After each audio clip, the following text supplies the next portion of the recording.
एकीकडे भाजपने महापौर पदासाठी फॉर्म भरला असताना तिकडे भाजपचे 23 नगरसेवकांवर टांगती तलवार आहे। 23 नगरसेवक जे आहे अपात्र होण्याची शक्यता आहे आणि या विरोधात ॲडव्होकेट प्रवीण पाटील यांनी वसईच्या न्यायालयात याचिका दाखल करण्यात आलेली आहे। फॉर्ममध्ये असलेल्या त्रुटी, काही तांत्रिक अडचणीमुळे यांचे फॉर्म हे बाद होऊ शकतात आणि न्यायालय काय निर्णय देते हे देखील पाहावं लागणार आहे। हे 23 नगरसेवक आहे ते संपूर्णपणे 44 नगरसेवकांपैकी आहेत आणि जर न्यायालयाने हे नगरसेवक अपात्र ठरवले तर भाजपसाठी ही मोठी चपराक असणार आहे, तर बहुजन विकास आघाडीसाठी ही चांगली बातमी असणार आहे। परंतु न्यायालय कधी निर्णय देतं ते देखील पाहावं लागणार आहे। कदाचित निकाल लागण्यासाठी पुढचे 2 ते 3 वर्ष देखील लागू शकतात, परंतु जोपर्यंत न्यायालय कुठलाही निकाल देत नाही तोपर्यंत यांचे नगरसेवक राहणार आहेत, परंतु त्यांच्यावर टांगती तलवार राहणार आहे। त्यामुळे आता न्यायालय काय नेमकं उत्तर देतं ते देखील पाहावं लागणार आहे। ज्यांनी याचिका दाखल केली ॲडव्होकेट प्रवीण पाटील त्यांनी नेमकी काय माहिती दिली आपण ऐकूया। वसई विरार महानगरपालिकेची जेव्हा निवडणूक जाहीर झाली, निवडणुकीचा कार्यक्रम जाहीर झाल्यानंतर आपल्या उमेदवारांनी नामनिर्देशन पत्र सादर करताना त्यासोबत एक प्रतिज्ञापत्र असतं आणि प्रतिज्ञापत्राचा अविभाज्य भाग असतो हा पडताळणी, व्हेरिफिकेशन, ज्याच्यात असं नमूद केलेलं असतं की वर आपण जे काही माहिती कथित केली, जी सत्यता आपण कथित केली ती आपण मान्य करतोय। परंतु माझ्या निदर्शनास असं आलं की बऱ्याचशा उमेदवारांनी जे आता निवडून आलेले आहेत त्यांनी तिथे सहीच केलेली नाही आहे आणि तो व्हेरिफिकेशनचा क्लॉज आहे तोच रिकामा आहे। मग अशा वेळी काय होतंय की म्हणजे तुम्ही जी प्रतिज्ञापत्रावरती जी माहिती दिलेली आहे त्या प्रतिज्ञापत्राची सत्यता ही पूर्णत्वास जात नाही, म्हणून ते प्रतिज्ञापत्र अवैध ठरतं, अपूर्ण ठरतं। असे किती उमेदवारांविरोधात आपण हे केलेलं आहे? असे नवनिर्वाचित किंवा निवडून आलेले जवळजवळ 23 उमेदवार आहेत आणि हे 23चे 23 उमेदवार माझ्या माहितीप्रमाणे डिस्क्वालिफाईड होऊ शकतात, ना होणारच आहेत ते। ह्या बाबतीत आता आपण माननीय दिवाणी न्यायालयामध्ये आपण दावा दाखल केलेला आहे। असं कधी घडलंय का सर?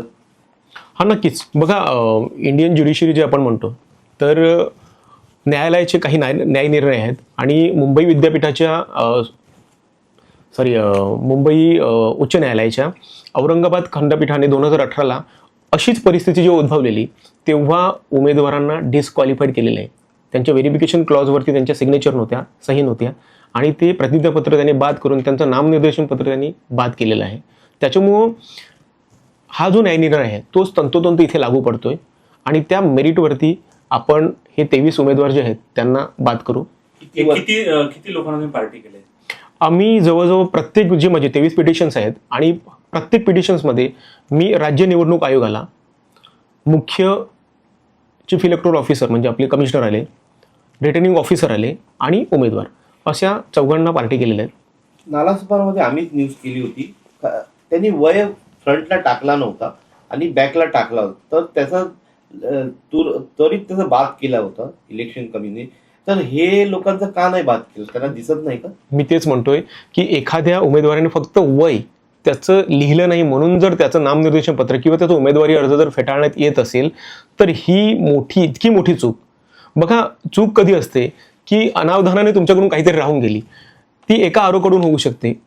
एवढे जे 9 प्रभागात 9 आरोजी दिलेली, प्रत्येकाकडून ही जी चूक झाली त्याला चूक म्हणू शकत नाही आपण, हे जाणीवपूर्वक केलेलं हे कटकारस्थान आहे आणि त्यामुळेच माझं म्हणणं की ह्याच्या मागे कोणती मोठी शक्ती असू शकते आणि त्याच्यामुळेच त्यांनी हे नामनिर्देशन पत्र आहे ते खरं त्याच वेळेला त्यांनी बाद करणं किंवा अपात्र करणं गरजेचं होतं, परंतु त्यांनी ते केलेलं नाहीये।